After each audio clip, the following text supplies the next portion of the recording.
महोदय, मैं प्रस्ताव करता हूं कि भारत के संविधान का संशोधन करने वाले विधेयक को पुनर्स्थापित करने की अनुमति दी जाए। महोदय, मैं प्रस्ताव करता हूं कि जम्मू कश्मीर पुनर्गठन अधिनियम 2019 का संशोधन करने वाले विधेयक को पुनर्स्थापित करने की अनुमति दी जाए।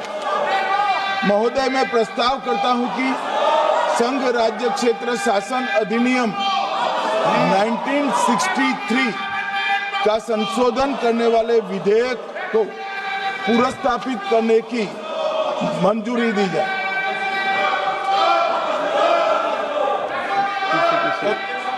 कर दिया। श्री असाउद्दीन ओवैसी जी। Sir, I stand to oppose the introduction of J&K Reorganization Amendment Bill 2025, Union Territories Amendment Bill 2025, and the Constitution 130 Amendment Bill 2025, sir. Sir, this violates principle of separation of powers, due process, undermines the right of the people to elect a government. Sir, it gives executive agencies a free run to become judge and jury executioner based on flimsy allegations, suspicions, sir.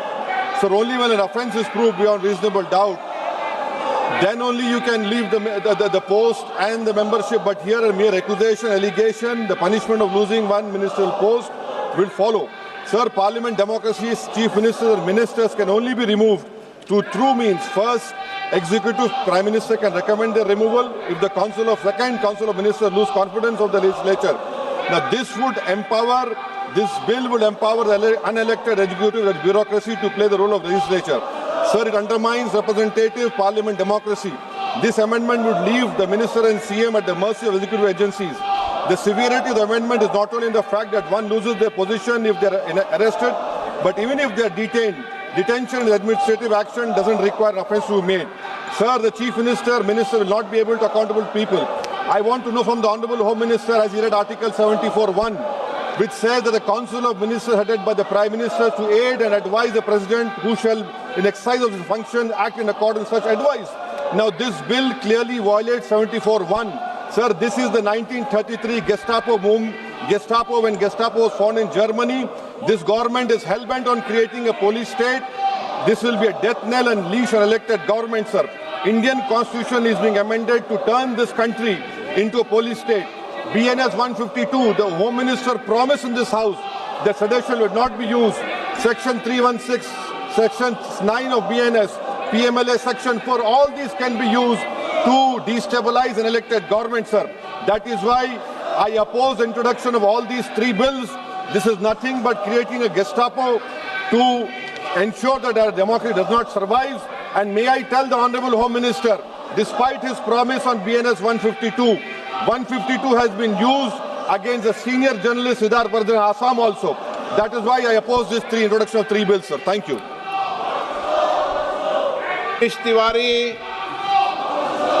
Speaker, sir, I rise to oppose the introduction of these three bills under Rule 70(1) of the Rules of Procedure and Conduct of Business in the Lok Sabha.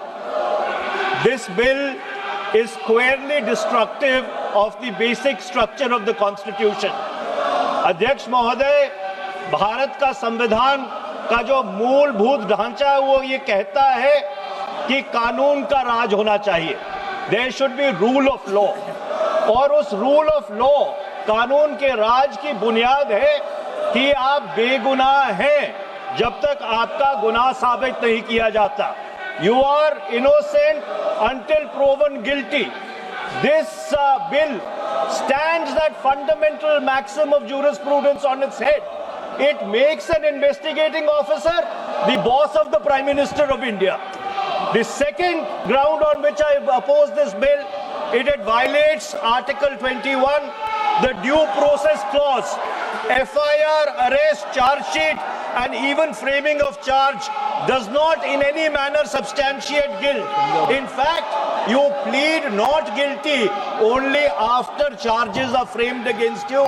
This bill turns the fundamental jurisprudence of Article 21 on its head. Number three, it distorts parliamentary democracy, which is again basic structure.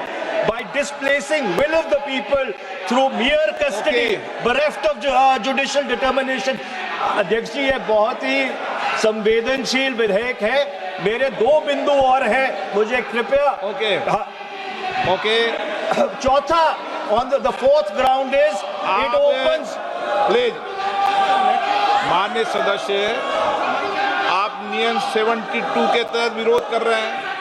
अध्यक्ष जी बिल्कुल. जब कभी bill आपका सदन में आए, जब आप डिटेल में चर्चा करना. अध्यक्ष जी, अभी नियम 72 के विरोध के बाद सारांश बोलने की परमिशन दिए. जो रूल 72 है वो 2 चीज कहता है. एक लेजिस्लेटिव कॉम्पिटेंस, एक general opposition of the bill, जिसकी स्वीकृति आप दे सकते हैं.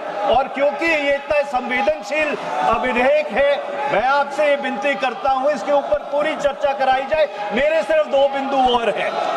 This bill, mister speaker sir, एक मिनट. आपने कानूनन बात की, तो कानून ये भी है कि 72 उसके बाद भी अलाउ करता हूं, लेकिन संक्षिप्त में.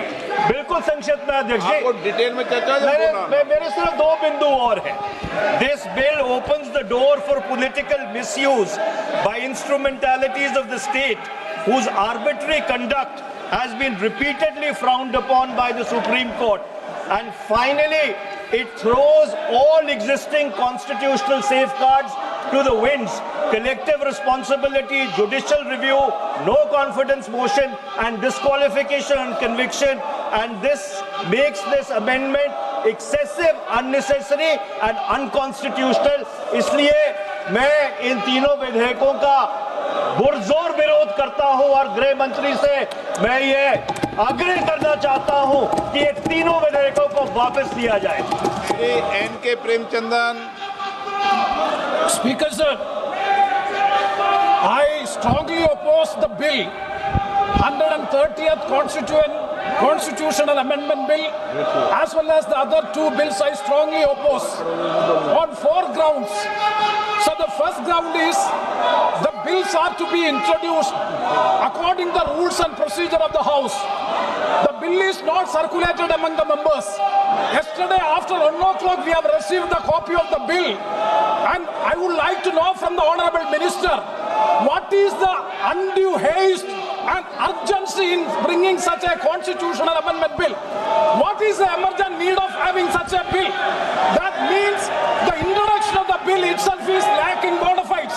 The bill is lacking bona fides. That is why I would like to say that this is with a mala fide intention to destabilize the opposition ruled states in various parts of the country. Number one. एक minute. माननीय अध्यक्ष जी, प्रेमचंद्रन जी कह रहे हैं कि जल्दबाजी में लाया गया. इसका सवाल इसलिए नहीं उठता कि मैं इस बिल को संयुक्त समिति को सौंपने की दरखास्त करने वाला हूं. इस पर संयुक्त समिति जो राज्यसभा और लोकसभा पक्ष और विपक्ष सभी सांसदों की बनेगी, जो इस पर विचार करेगी और आपके सामने लेकर आएगी.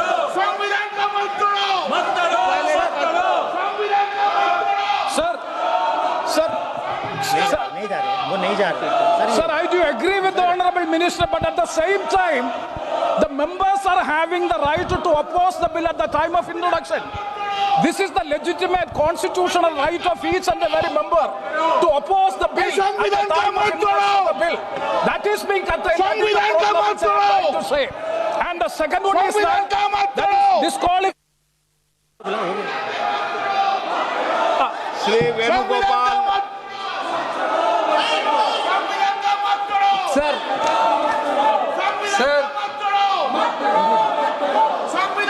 Sir, I rise to oppose the introduction of the Constitution Amendment Bill 25, the Government of Union Territory.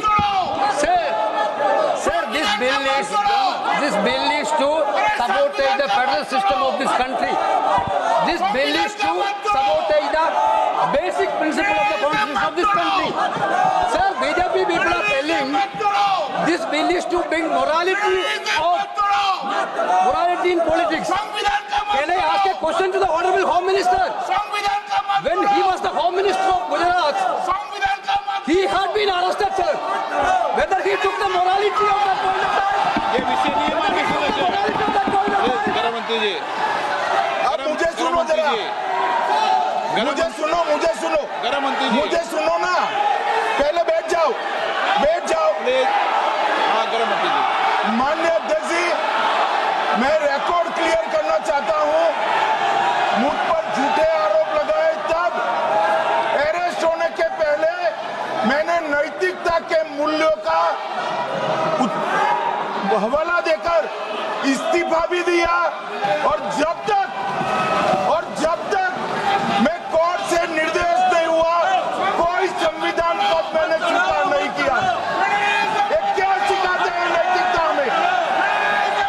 मैं तो इस्तीफा देकर गया था, और मैं तो चाहता हूं कि ये नैतिकता के मूल्य बढ़े। हम ऐसे निर्लज्ज नहीं हो सकते कि हम पर आरोप लगे और हम संवैधानिक पद पर रहें। अरेस्ट के पहले मैंने इस्तीफा दिया है। माननीय सदस्य, आप बिल पर बोलिए। आप 72 के नियम के तहत बोलिए। सर, दिस नेम है आपका डायरेक्शन है। 19 आप 72 नियम के तहत बोलिए। सर, लाइक नहीं है सर। नियम के तहत बोला आप 72। सर, दिस आपका डायरेक्शन है 19A 19B। हाँ है। साफ्ता राउंड कॉल भी है। हाँ। Very clearly telling at least 1 week notice is needed for introducing a bill. Sir, I am telling that this bill is to target the opposition ruling government. This bill is to threaten the people like Nitish Kumar and Chandrababu Naidu. This bill is to blackmail. Sir, out of sir, my point one. आप माननीय सदस्य, आप चलिए। धर्मेंद्र प्रधान जी बोलना चाहते हैं? प्रधान है यादव। आपके मेंबरों को बिठाओ।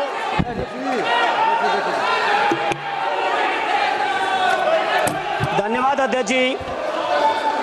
मैं ये जो तीनों के तीनों विधेयक आए हैं, संविधान का 130वां संशोधन विधेयक 2025, 1 मिनट। संघ राज्य विधेयक, देश देख रहा है आपको। संघ राज्य शासन विधेयक 2025, जम्मू कश्मीर पुनर्गठन विधेयक 2025, इन तीनों का माननीय अध्यक्ष जी अपनी पार्टी, अपने नेता आदरणीय अखिलेश जी की ओर से पुरजोर विरोध करता हूं। और विरोध इसलिए करता हूं माननीय गृह मंत्री जी, बहुत नैतिकता की बातें कर रहे हैं आपने भाषण दिए थे चक्की पी सिंह महाराष्ट्र में, जिनको लेके डिप्टी सीएम बना के घूम रहे हैं आप। इसलिए अध्यक्ष जी, मैं इस मौके पर कहता हूं ये बिल संविधान विरोधी, मूल अधिकार विरोधी, न्याय विरोधी।